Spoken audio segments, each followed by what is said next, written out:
Over the past couple of days, thunderstorms have swept across New South Wales, with the Sydney Basin seeing thunderstorms both on Monday morning and also Monday afternoon, but primarily for the far west, including Richmond, collecting 37 and 39 millimetres with those two thunderstorms. Wettest period in 18 months, so that's pretty substantial. You can see the rain over the past week, primarily up through the tropics, and this week in particular, we're going to see it ramp up in the tropics even further. Let's take a look. We've got rain and thunderstorms, and that's because we've got the monsoon trough right up in the far north there, and that is descending on Australia in the coming days. So by the time we get to Wednesday, we'll be definitely in monsoon conditions across the far north of the country. We'll also see the potential for tropical cyclones both in the west and up in the east, and it will be bringing some pretty substantial rain into the Queensland tropics by the time we get to the weekend. So look forward to that kind of rainfall. And in the west, you can see rain and thunderstorms will deepen over the interior, and we may even see some of that moisture tracking across into parts of New South Wales as well. Next week in particular looks quite wet across a large portion of the country due to all of this tropical activity in the far north. Now let's have a look at it day by day. Once again, we've got thunderstorms in New South Wales, primarily along the ranges, especially for the north, and we'll see rain and storms up in the northern tropics. They will increase a little bit further into Wednesday up in the tropics as storms continue along the New South Wales ranges. But in the southwest corner, we've got heavy rainfall, as much as about 50 millimetres possible for the far southwest corner, whilst up around the Perth area. We will be seeing a few showers moving on through, but it doesn't look nearly as wet as the southwest.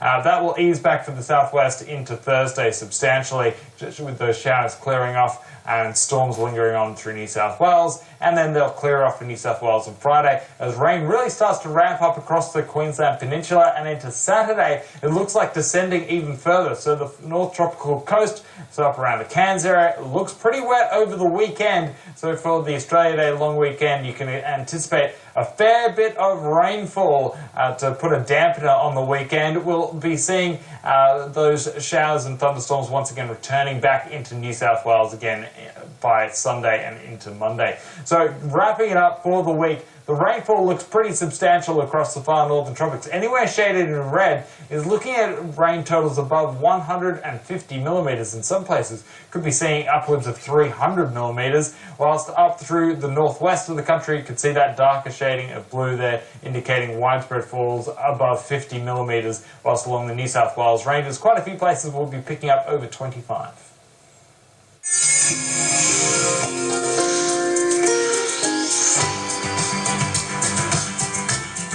I know, we've just passed the weekend. I'm not getting too ahead of myself though, I'm sure, because you're probably wondering what you can do this weekend. Let's take a look at the weather.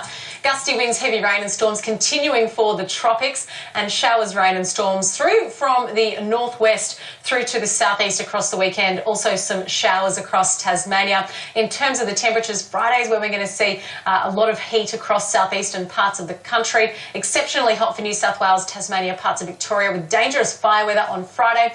And as we head through to the weekend, we'll continue to see hot conditions right throughout the interior, as well as parts of South Australia, New South Wales, and also the interior of Queensland. But we'll take a look at the temperatures so you can see exactly what's happening for the capital cities. Sydney set for 33 degrees on Saturday, a scorching 39 degrees in Canberra. The heat wave continues. Adelaide 30 and Melbourne 29. Some wet weather across the southeast, but sunny skies in Perth and 29 degrees. And as we head through to Sunday, we're going to see those gorgeous conditions continue for you in Perth. Wet weather across the northern regions. A few showers across the south. A much cooler day for you in Melbourne. Also Hobart, Adelaide, Canberra, another hot day for you. Sydney above average for this time of year. The Gold Coast 31. Brisbane, you're set for a top of 33 degrees.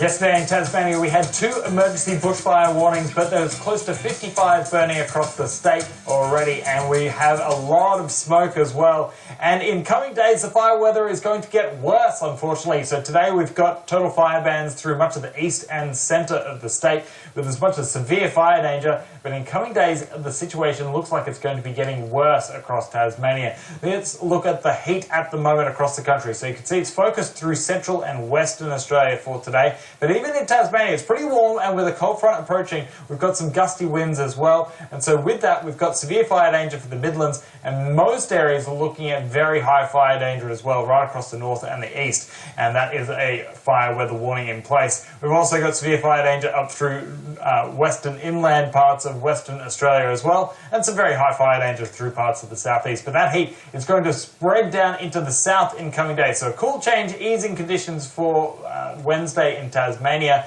just high fire danger at the most, but the heat is really going to build in southern Australia in coming days. So into Thursday, let's have a look at that. You can see the heat focused through South Australia, darker shading indicating 45 degrees. We're looking at severe fire danger and even extreme fire danger for the lower southeast and for the Mount Lofty ranges, and quite a few areas with very high fire danger as well. I wouldn't be surprised to see further increases in the forecast on Thursday, but that's guaranteed on Friday. We've got quite a few areas with severe fire danger, gusty winds moving through. Severe fire danger is even likely in parts of Tasmania, but I would not be surprised to see quite a few extreme fire danger forecasts for Friday in coming forecasts.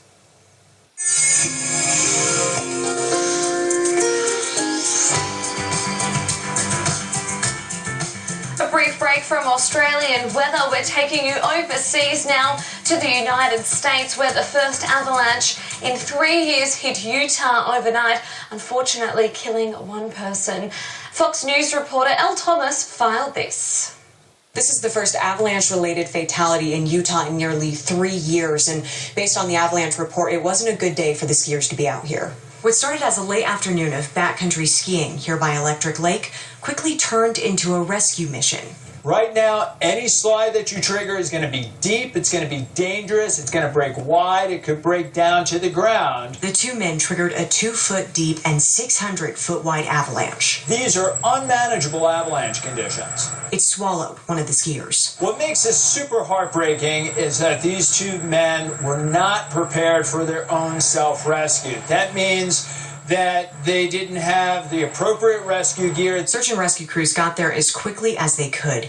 Come Saturday morning, they called for backup. Once we have to call in an outside rescue, search and rescue, chances are the outcome is going to be super sad. A team of snowmobiles, helicopters, snowcats, skis, snowshoes, and sleds were sent out. But it was this search dog, Lucy, that ultimately found 26-year-old Michael Bessendorfer from Nephi. Unfortunately, at the end of the day, did not come home to his family.